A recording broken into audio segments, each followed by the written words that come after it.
ಎಲ್ಲರಿಗೂ ನನ್ನ ಯೂಟ್ಯೂಬ್ ಚಾನೆಲ್ಗೆ ಸ್ವಾಗತ. ಇವತ್ತು ನಾನು ಬೆಳ್ಳಂಬೆಳಗ್ಗೆ ವ್ಲಾಗ್ ಪ್ರಾರಂಭ ಮಾಡಿದ್ದೇನೆ.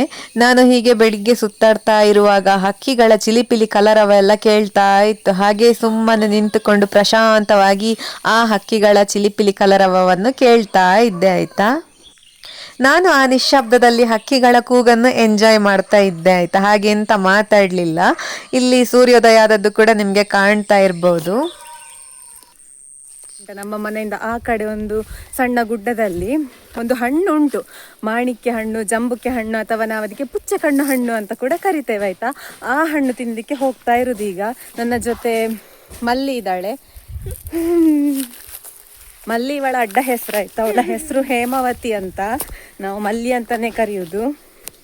ಜೊತೆಗೆ ನಾಯಿ ಕೂಡ ಬರ್ತಾ ಉಂಟು.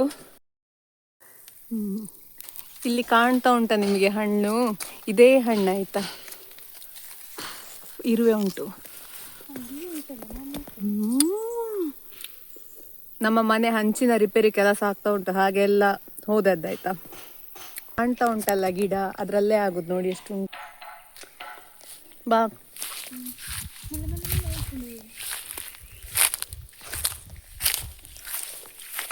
ಇಲ್ಲೊಂದು ದೊಡ್ಡದುಂಟು. ಅಲ್ಲಿ ನೋಡು ಬಲ್ಲೆ ಒಳಗೆ. ಇಲ್ಲೆಲ್ಲ ಸ್ವಲ್ಪ ಸ್ವಲ್ಪ ಇರುದು, ಇಲ್ಲಿ ಇಡೀ ಅದರದ್ದೇ ಗಿಡ ಕಾಣ್ತಾ ಇರ್ಬೋದು ನಿಮ್ಗೆ.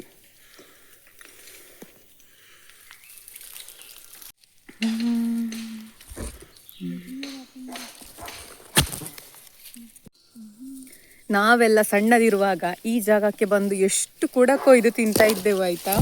ಈ ರೀತಿ ಗಿಡದಲ್ಲಿ ಗಂಟು ಗಂಟಲ್ಲಿ ಎಷ್ಟು ಕೂಡ ಆಗ್ತದೆ, ಜೊಂಕೆ ಜೊಂಕೆ, ತುಂಬಾ ಚಂದದ ಬಣ್ಣ ಆಯ್ತಾ, ಸೂಪರ್ ಆಗ್ತದೆ.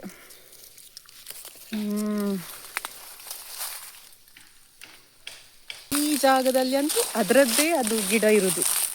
ಇಲ್ಲಿ ಒಂದು ತೋರಿಸ್ತೇನೆ ಗೊಂಚಲು ಎಷ್ಟು ಉಂಟಂತ ನೋಡಿ ಅಂತ. ಇಡೀ ಹಣ್ಣಾಗಿದೆ. ಹಾಗೆ ಈ ಗಿಡದಲ್ಲಿ ಕೂಡ ಅಷ್ಟೇ ಅಲ್ಲಲ್ಲಿ ಕಾಣ್ತಾ ಇರ್ಬೋದು ನಿಮ್ಗೆ. ಇಡೀ ಇರುದೇ ಆ ಗಿಡ, ಅಲ್ಲಿ ಸಹ ಕಾಣ್ತಾ ಇರ್ಬೋದು.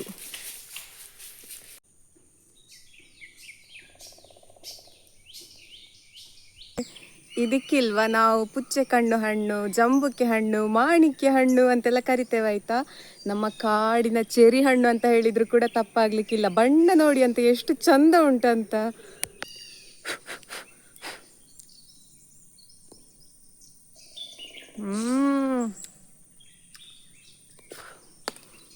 ಬೀಜವನ್ನು ಉಗಿಬೇಕು, ಹೊರಗೆ ಸಿಪ್ಪೆ ಮತ್ತೆ ಇದರಲ್ಲಿರುವಂತಹ ತಿರುಳನ್ನು ತಿನ್ಬೇಕು. ಎಷ್ಟು ಸಿಹಿ ಅಂತ ಹೇಳಿದ್ರೆ ನನಗೆ ಅಂತೂ ತುಂಬ ತುಂಬ ತುಂಬ ಇಷ್ಟವಾದಂತಹ ಹಣ್ಣು. ಈ ಒಂದು ಸಮಯ ಬರ್ಲಿಕ್ಕೋಸ್ಕರ ನಾನು ಕಾಯ್ತಾ ಇರ್ತೇನೆ ಆಯ್ತಾ.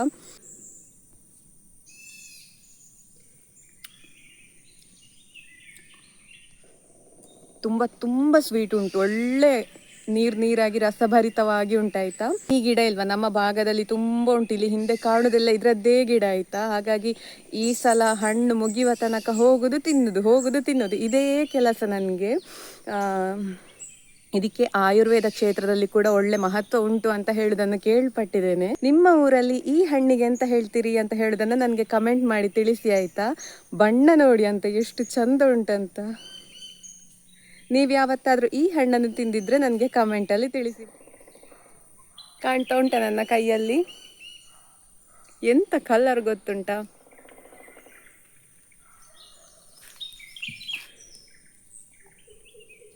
ಇವತ್ತು ಮಧ್ಯಾಹ್ನ ನಾನು ವಿಡಿಯೋ ಕಂಟಿನ್ಯೂ ಮಾಡಿದಾಯ್ತಾ. ನಮಗೆ ಇವತ್ತು ಊಟಕ್ಕೆ ಒಂದು ಸಾರು ಮತ್ತೆ ಉಪ್ಪು ಸೊಳ್ಳೆ ಪಲ್ಯ.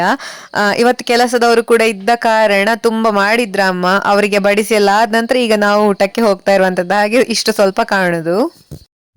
ನಾನು ಮೊದಲಿನ ವಿಡಿಯೋದಲ್ಲಿ ಹೇಳಿದ್ದೆ ನಮ್ಮ ಹಂಚಿನ ಮನೆಯ ರಿಪೇರಿ ಕೆಲಸ ಆಗ್ತಾ ಉಂಟು ಅಂತ. ಹಾಗೆ ಭರದಿಂದ ಸಾಗ್ತಾ ಉಂಟಾಯ್ತಾ. ಯಾಕಂತ ಹೇಳಿದ್ರೆ ಮಳೆ ಎಲ್ಲ ಬರುವ ಮೊದಲೇ ಈ ಕೆಲಸ ಆಗ್ಬೇಕು ಅಂತ.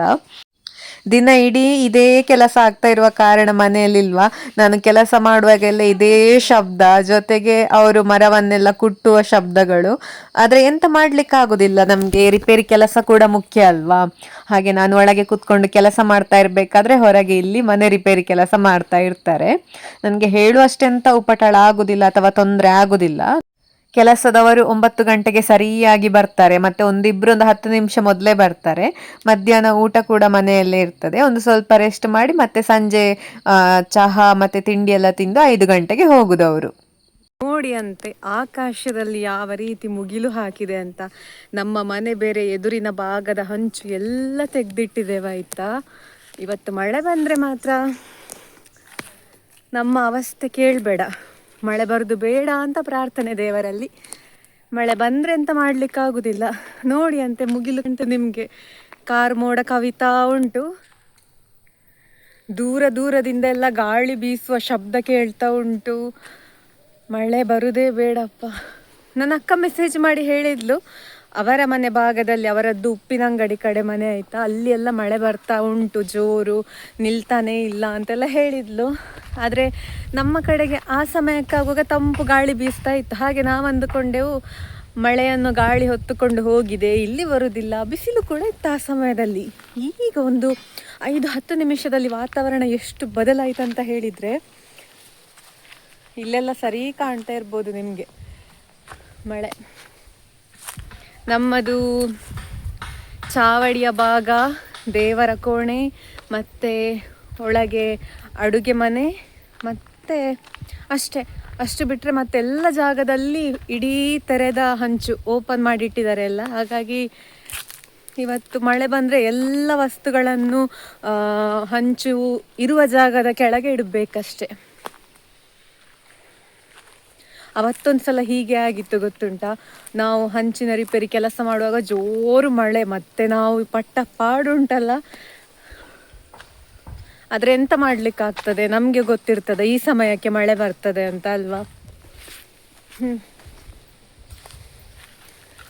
ಎಲ್ಲ ಪಕ್ಕದ ಮನೆಯವರೆಲ್ಲ ತೆಂಗಿನ ಗರಿಗಳನ್ನು ಅದನ್ನು ಎಲ್ಲ ಒಳಗೆ ಹಾಕ್ತಾ ಇದ್ದಾರೆ. ಇನ್ನು ನಾವು ಕೂಡ ಕಾರ್ಯಸಿದ್ಧರಾಗುವ. ಅಮ್ಮ ಕೂಡ ಮಾಡ್ತಾ ಇದ್ದಾರೆ. ಮೊನ್ನೆ ನಮ್ಮ ಮನೆಯ ಅಂಗಳದ ಹತ್ರ ಒಂದು ಪೊದೆಯಲ್ಲಿ ಕೆಮ್ಮೀಸೆ ಪಿಕ್ಕಳಾರ ಗೂಡು ಕಟ್ಟಿತ್ತು. ಇವತ್ತು ನೋಡಿದ್ರೆ ನಮ್ಮ ಮನೆಯ ಅಂಗಳದ ಪಕ್ಕದಲ್ಲಿರುವಂತಹ ಪುಟ್ಟ ತೋಟದಲ್ಲಿ ಈ ರೀತಿ ಗೂಡು ಕಟ್ಟಿ ಮೊಟ್ಟೆ ಕೂಡ ಇಟ್ಟಾಗಿದೆ. ನೋಡಿ ಅಂತೆ 2 ಮೊಟ್ಟೆ ಉಂಟಾಯ್ತಾ. ನಾನಿವತ್ತೇ ನೋಡ್ತಾ ಇರುವಂತದ್ದು. ಹಂಚಿನ ಕೆಲಸ ಆಗ್ತಾ ಇರೋದ್ರಿಂದ ತೋಟದಲ್ಲಿ ಬಟ್ಟೆ ಒಣಗುವ ಹಗ್ಗ ಕಟ್ಟಿದ್ದಾರೆ. ಹಾಗೆ ಈಗ ಹೋಗುವಾಗ ತೆಕ್ಕೊಂಡು ಹೋಗ್ಬೇಕು. ಮತ್ತೆ ನಮ್ಮ ಗಾಡಿ ಕೂಡ ನೋಡಿ ಇಲ್ಲೇ ನಿಲ್ಲಿಸಿದ್ದಾರೆ ಅಪ್ಪ. ಈಗ ನಮ್ಮ ಮನೆಯ ಪ್ರತಿದಿನದ ಅವಸ್ಥೆ ಹೀಗಿರ್ತದೆ ಆಯ್ತಾ. ಇಡೀ ಧೂಳು ಅಂತ ಹೇಳಿದ್ರೆ ಮರದ ಧೂಳು ಅದು, ಅದರ ಜೊತೆಗೆ ಎಲ್ಲ ಕಸಗಳು. ನೋಡಿ, ಒಂದು ಆಂಗಲ್ ಇಂದ ನಾನು ನಿಮ್ಗೆ ನಮ್ಮ ಮನೆಯನ್ನು ತೋರಿಸ್ತಾ ಇದ್ದೇನೆ. ಈ ಭಾಗ ಇನ್ನು ಕೂಡ ರಿಪೇರಿ ಮಾಡ್ಬೇಕಷ್ಟೆ. ಹಂಚೆಲ್ಲ ಹೋಗಿದೆ ಅಲ್ಲ. ನಾವು ಮಳೆ ಬರ್ತದೆ ಅಂತ ಅಂದುಕೊಂಡಿದ್ವಿ. ಅಪ್ಪ ಹೇಳ್ತಾ ಇದ್ದಾರೆ ಮಳೆ ಬರುದಿಲ್ಲ ಅಂತ. ಅವರು ತುಂಬಾ ಕಾನ್ಫಿಡೆಂಟ್ ಆಗಿ ಹೇಳ್ತಾ ಇದ್ದಾರೆ. ಆಕಾಶ ತಿಳಿ ಆಗ್ತಾ ಉಂಟು. ಹಾಗಾಗಿ ಅಪ್ಪ ಹೇಳಿದ ಭವಿಷ್ಯ ಸತ್ಯ ಆಗ್ತಾ ಉಂಟು, ಮಳೆ ಬರ್ತಾ ಇಲ್ಲ. ಇದಿಷ್ಟು ಇವತ್ತಿನ ವ್ಲಾಗ್ ಆಗಿತ್ತಾಯ್ತಾ. ತುಂಬ ಎಂತ ವಿಡಿಯೋ ಕ್ಲಿಪ್ಪಿಂಗ್ ಮಾಡಲಿಲ್ಲ, ನಾನು ಸಿಂಪಲ್ ಆಗಿ ಒಂದು ವ್ಲಾಗ್ ಮಾಡಿರುವಂಥದ್ದು. ಇವತ್ತಿನ ವಿಡಿಯೋ ಇಷ್ಟ ಆದರೆ ಅಥವಾ ನಾನು ಹಾಕ್ತಾ ಇರುವಂತಹ ವ್ಲಾಗ್ ಇಷ್ಟ ಆದರೆ ನನ್ನ ಚಾನೆಲ್ನ ಸಬ್ಸ್ಕ್ರೈಬ್ ಮಾಡಿಕೊಳ್ಳಿ. ಮುಂದಿನ ವಿಡಿಯೋದಲ್ಲಿ ಸಿಗ್ತೇನೆ. ಬಾಯ್ ಬಾಯ್.